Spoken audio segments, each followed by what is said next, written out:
s'énerver, c'est la célébration, donc bon midi tout le monde. Alors, je vous souhaite la bienvenue dans ce midi Astuces IPC 8e édition. On a commencé ça en force parce que oui, aujourd'hui, le sujet de la semaine, évidemment, vous le savez, on célèbre nos petites victoires. Donc, merci à tout le monde. Ne croyez pas qu'on est fou, c'est juste que vous voyez très bien l'énergie que nous apporte la musique. Donc, voilà, imaginez, ça aura le même impact sur vos élèves. Donc, merci d'être là. Donc, évidemment, aujourd'hui, pourquoi prendre le temps d'instaurer le rituel avec nos élèves, nos enfants, nos petits, mais même avec nous, d'aller célébrer les petites victoires. Évidemment, célébrer les petites victoires va tout simplement nous entraîner à cette gymnastique mentale, d'aller reconnaître, remarquer nos progrès, petits ou grands. Donc, vous savez, ce n'est pas quelque chose qu'on a tendance à faire naturellement, d'aller souligner nos petites victoires. Donc, c'est un entraînement, un rituel mental qui va bien sûr aider l'enfant et vous aussi, si vous y prêtez, à augmenter votre confiance en vous et aussi, bien sûr, à rehausser votre estime personnelle. Alors, aujourd'hui, c'est simple, je vous ai préparé vraiment tout plein d'astuces rapides, efficaces, comme vous aimez, pour introduire ce micro-moment-là dans votre quotidien, dans votre semaine à la maison, dans votre classe évidemment. Écoutez, de prendre le temps, encore une fois, de célébrer les petites victoires, ça aura des impacts majeurs, des impacts, oui, sur, évidemment, la réalisation des progrès de nos élèves, de leur aider à prendre conscience de leurs forces, également d'aller valoriser les efforts, les efforts qu'ils soient petits ou grands. Je vais aussi vous donner aujourd'hui, bien sûr, des façons d'aller encourager les attitudes positives. Moi, j'aime toujours dire que c'est toujours bien d'arroser les fleurs et non pas les mauvaises herbes. Donc, c'est vraiment sur quoi je vais vous guider aujourd'hui. Donc, premièrement, vous connaissez la puissance des ancrages. Je vous le rappelle souvent pour ceux et celles qui ont suivi mes formations, évidemment, d'avoir des ancrages visuels qui vont augmenter la rétention, avoir un impact encore plus grand sur le cerveau de l'enfant. Donc, quand on parle de petites victoires, évidemment, c'est important d'aller créer ce fameux ancrage-là qui va permettre à l'enfant de se rappeler de ses succès, de ses victoires, de ses petits pas.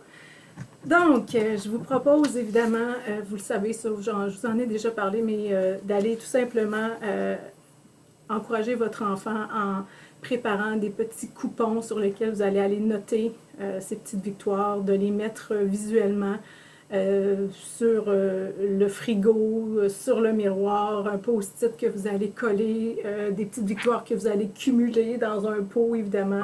Encore une fois, c'est visuel, on prend conscience qu'on a beaucoup de petites choses, de petites victoires, de petits pas d'accomplis. Alors, d'aller miser vraiment sur les ancrages visuels. Je vais vous suggérer des petites idées rapides. On se demande souvent, autrement que par l'achat de choses matérielles, comment on peut justement aller encourager les petits pas, les petites victoires de nos enfants. Ça peut être aussi simple que je vous en donne en rafale quelques idées, mais tout simplement organiser, par exemple, à la maison une soirée cinéma en pyjama, donc avec le film de notre choix dans la voiture, permettre à notre enfant de choisir sa musique préférée.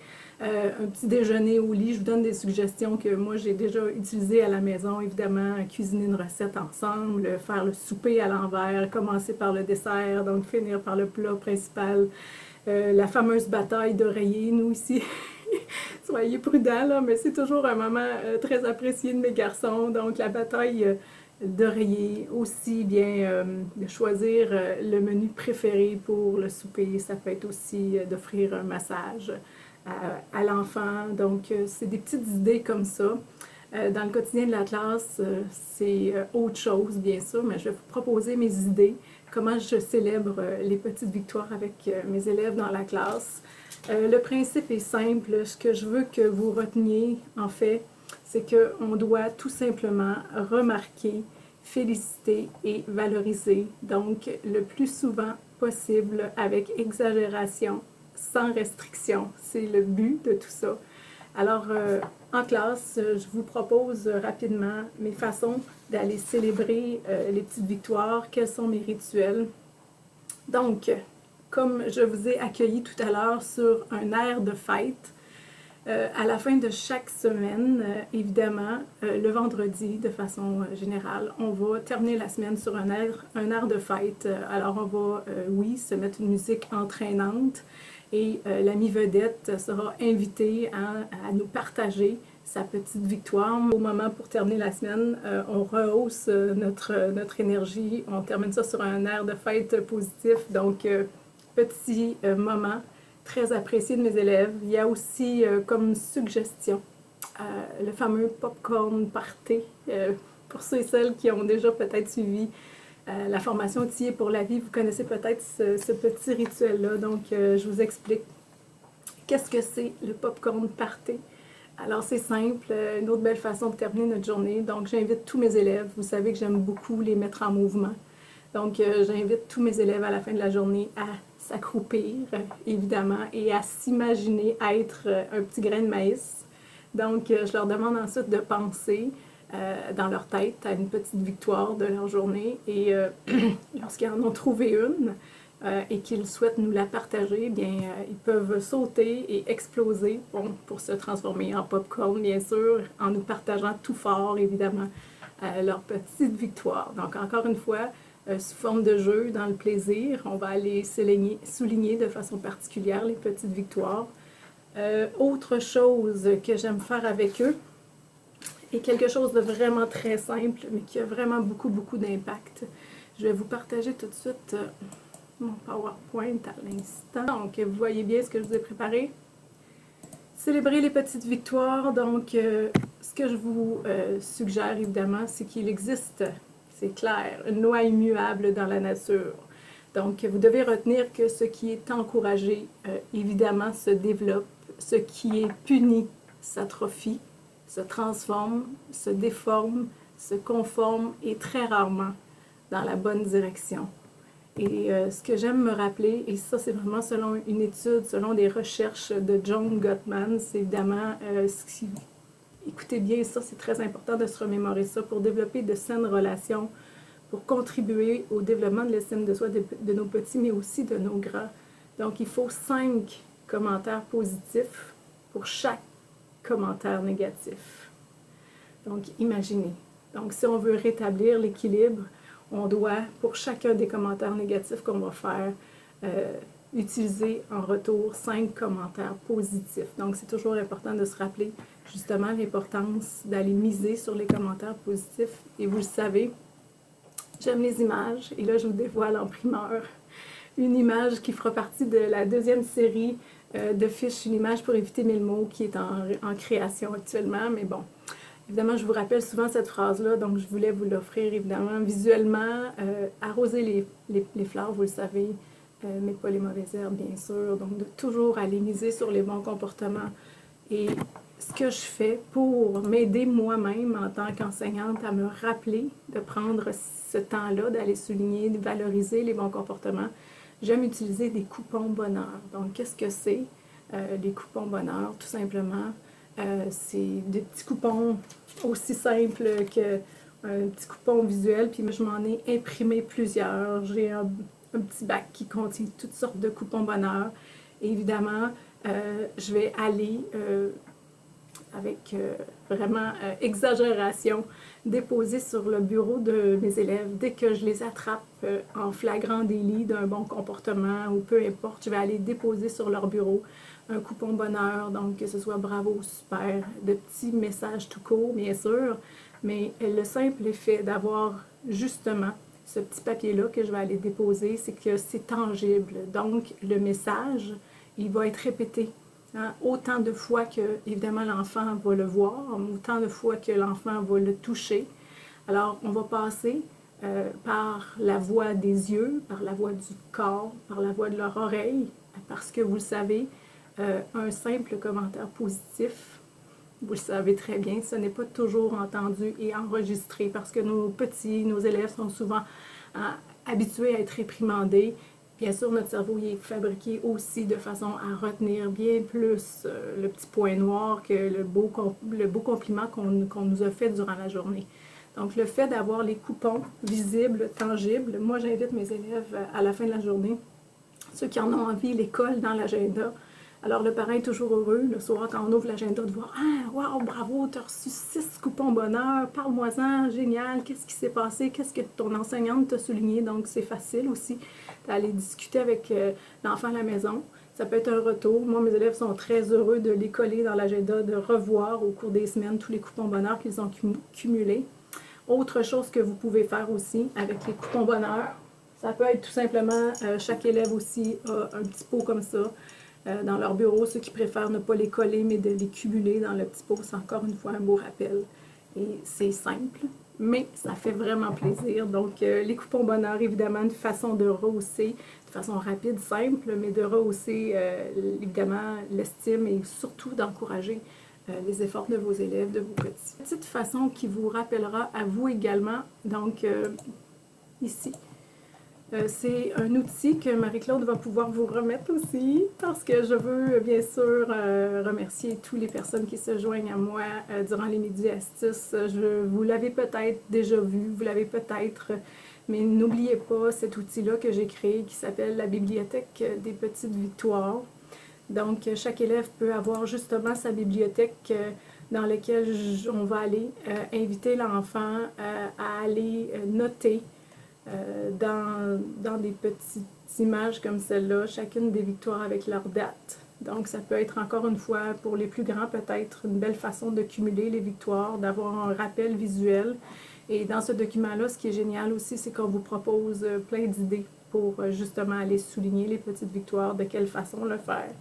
Et vraiment, c'est un outil à optimiser dans votre enseignement, la bibliothèque des petites victoires. Alors voilà. On parle de souligner les petites victoires. Vous savez, évidemment, pour nos élèves, c'est important, mais ça l'est également pour nous, les adultes. Alors, je vais vous présenter un petit extrait qui vient de la formation Outillés pour la vie. Donc, si vous ne la connaissez pas, c'est vraiment une formation autonome géniale où, justement, je vous propose différents outils pour aider à la gestion des émotions et dont, entre autres, un module complet qui traite de façon de célébrer les petites victoires. Alors, je vous présente un court extrait là, de ce module. Vous savez, célébrer les petites victoires, c'est pas juste un entraînement à apprendre à nos petits. C'est aussi une stratégie que moi, j'applique en tant qu'adulte dans ma vie de tous les jours et qui m'aide beaucoup justement au niveau de la confiance, au niveau de mon estime personnelle. Alors, chez moi, je me suis créé mon propre pot, mon pot de petites victoires. Donc, chaque soir, au moment du coucher, je m'entraîne à aller noter sur un petit bout de papier ce dont je suis fière. Vous savez, c'est précieux, cette réserve-là, quand justement j'ai une baisse d'estime, quand j'ai la confiance un peu ébranlée. J'aime m'entraîner à aller en piger une, me remettre dans l'esprit des bons coups que j'ai faits. C'est une belle façon de passer à autre chose puis de revenir sur le positif. Vous vous rappelez que sur la pointe de la queue d'Éthos, on a pris soin d'aller créer la forme d'un V pour justement se rappeler au moment du dodo ou à l'école, à un moment donné dans la journée, de prendre le temps d'aller justement nommer une petite victoire. Et la façon dont je vais le faire, entre autres avec mes élèves, je vais revenir au partage encore une fois. Je vais vous montrer concrètement comment ça peut se passer justement dans le quotidien de la classe. J'ai parfois des petits moments où ce que je vais discuter avec mes élèves. Donc voici un exemple de moment où justement je partage une petite victoire avec une de mes élèves. Charlie, aujourd'hui, là, pour terminer notre journée, moi je suis curieuse, je veux savoir qu'est-ce que c'est ta petite victoire de la journée aujourd'hui? De quoi tu es fière? Est-ce qu'il y a quelque chose qui t'a rendu fière aujourd'hui? La lettre R. La lettre R? Comment ça, la lettre R? J'ai trouvé ça difficile, mais j'ai réussi. OK, donc, je comprends. Quand tu étais dans la classe, tu devais écrire la lettre R, c'est ça? Qu'est-ce qui était difficile? Ben, à faire la petite barre, genre. OK, donc le tracé, c'était difficile pour toi. Puis avec beaucoup de pratique, tu y es arrivé?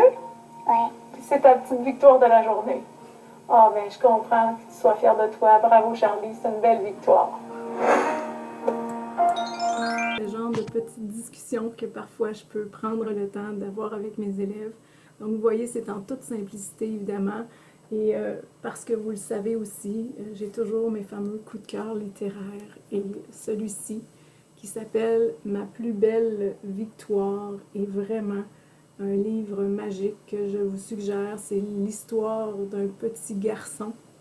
Donc, un petit garçon qui doit vaincre ses peurs et c'est sa plus belle victoire. Il va nous dire évidemment par toutes les étapes qu'il doit passer pour en arriver à justement nommer ça comme une grande victoire de sa part. Donc, le titre du livre qui est Ma plus belle victoire, le texte qui est de Gilles Thibault. Alors, voilà, petit coup de cœur littéraire que je vous suggère. Vous savez, j'aime les techniques d'impact et je vous en ai préparé une ce matin. Vous savez, j'aime apprendre à mes élèves à faire l'éloge de la lenteur, mais aussi l'éloge de l'erreur. Et je leur dis toujours, hein, et même moi, ça commence à s'ancrer dans mon cerveau, de leur faire prendre conscience que les erreurs, c'est de merveilleuses occasions justement d'apprendre. Et nous, on se dit, yeah, je me suis trompée, c'est génial. Et vous l'avez justement dans les astuces bonheur, cette astuce-là qui vous est proposée. Enseignez à vos élèves à faire l'éloge de l'erreur. Donc, pour leur expliquer le principe, je vous partage une petite technique rapide. Évidemment, vous connaissez Thomas Edison, tout le monde. Évidemment, vous savez que Thomas Edison, et j'aime raconter ça à mes élèves, Thomas Edison a dû faire plus de 1200 expériences avant de créer, vous savez, sa première ampoule électrique. Donc, évidemment, Thomas Edison a vraiment compris que les efforts, que les erreurs étaient nécessaires à la réussite. Évidemment, ce que j'aime faire, hein, c'est j'aime utiliser une pièce de 25 sous en guise de technique d'impact. Donc, je vais vous demander, tout simplement, vous comprenez très bien qu'une pièce de 25 sous a deux facettes opposées, hein, c'est clair, c'est évident. Et ce que je vais faire à mes élèves, je vais leur expliquer que dans le fond, ici, quand on parle de réussite, il y a toujours deux facettes opposées. Il y a la facette de la réussite, mais il y a aussi celle de l'échec. Donc, si je veux te donner la réussite, est-ce que tu pourrais juste prendre la réussite? Je serais juste que tu prennes la réussite. Est-ce que c'est possible? Ben non, Madame Edith, c'est pas possible. Ah, ben voilà, tu vois, on ne peut pas obtenir seulement la réussite. On doit prendre avec aussi l'échec qui vient avec la réussite. Donc, une belle façon de leur imager, encore une fois, que justement, que chaque erreur, moi j'appelle pas ça des erreurs, hein, j'appelle ça plutôt des occasions de grandir, mais justement, ça va les conduire vers les réussites et que c'est nécessaire et que ça fait partie d'un tout qu'on ne peut pas dissocier. Donc, petite technique que je voulais vous partager rapidement. Donc, voilà. J'ai déjà 20 minutes top chrono de partager. Alors, avant de passer au revoir, j'aimerais savoir de votre côté, est-ce que vous avez des façons de faire dans vos classes à la maison pour célébrer les petites victoires? Oui! Excellent. Donc, oui. Je vais me tasser. J'ai ma collègue qui veut parler. Vas-y. Salut Edith, ça va bien? Merci. Oui, j'ai des coupons qui sont un peu... moi, j'enseigne l'anglais comme langue seconde. Alors, j'ai un peu l'équivalent de toi, sauf que ça s'appelle, sur chaque petit coupon, qui sont tes coupons bonheur, dans le fond, moi, ça s'appelle des privilege tickets. Donc, quand ils font un bon coup, que ce soit sur le comportement ou quand ils font l'effort de parler en anglais, parce que des fois, ils trouvent ça difficile, surtout en début d'année. Alors, je leur donne des coupons et chaque coupon a un message écrit dessus. Mettons, good job, keep going, you're fantastic, what a wonderful job. C'est tous des messages qui sont positifs. Et quand ils en ont 10 d'accumulés, ben, ils ont droit à un petit privilège. Donc, j'ai un élève tantôt qui va venir trouver Caroline, entre autres. Il va venir trouver Caroline en maternelle. Il y en a des fois qui va aller en éduc et tout ça. Donc, ils sont super contents. Fait que c'est non seulement ça renforce la victoire, mais en plus, quand tu accumules tes victoires, ben, tu as même droit à un petit anane, parce que moi, chez des grands, j'ai des 5 et 6. Tout à fait. Puis au niveau académique, je ne sais pas si tu le recommandes.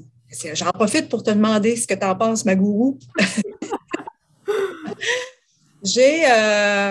Quand au niveau des réussites scolaires, OK, quand je remets les évaluations, je mets un podium pour mes élèves qui ont besoin d'être challengés, qui sont déjà forts. Donc, troisième position, deuxième, première position. Mais j'ai aussi un gros cœur sur le côté pour ceux qui se sont améliorés.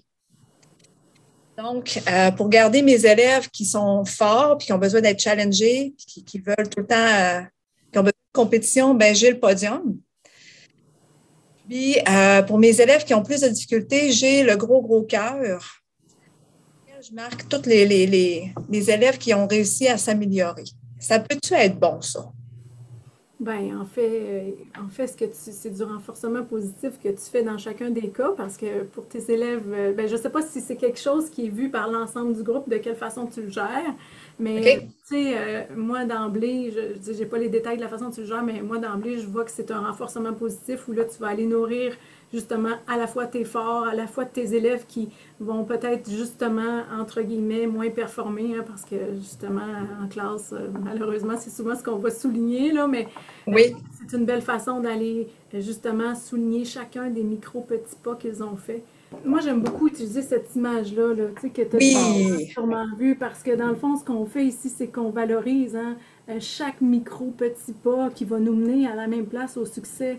Donc, chacun sa vitesse, son rythme d'exécution, mais on va tous y arriver. Donc, puis quand justement la marche est trop grande, quand c'est trop gros comme défi, ben, c'est Ouais. mieux, ça va pas être.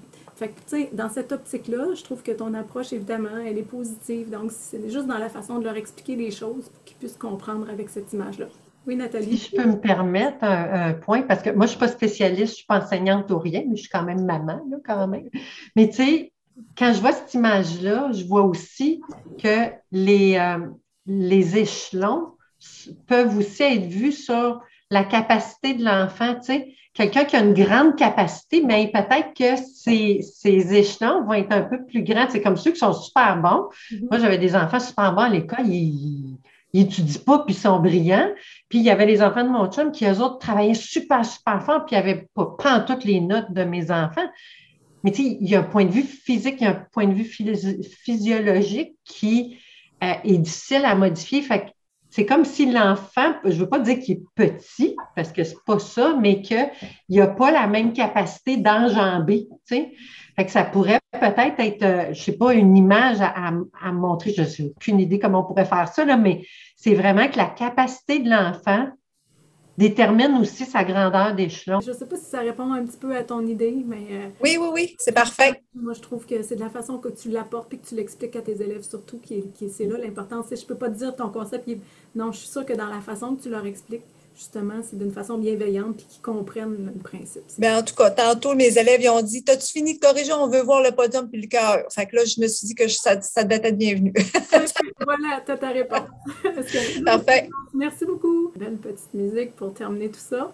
Et je vous dirais que la semaine prochaine, on se retrouve encore une fois pour discuter cette fois-ci du respect de la proximité physique chez nos élèves, donc la fameuse bulle. Donc, je vais vous donner des outils, encore une fois, concrets pour aider les enfants à prendre conscience et de respecter cet espace-là qui est nécessaire.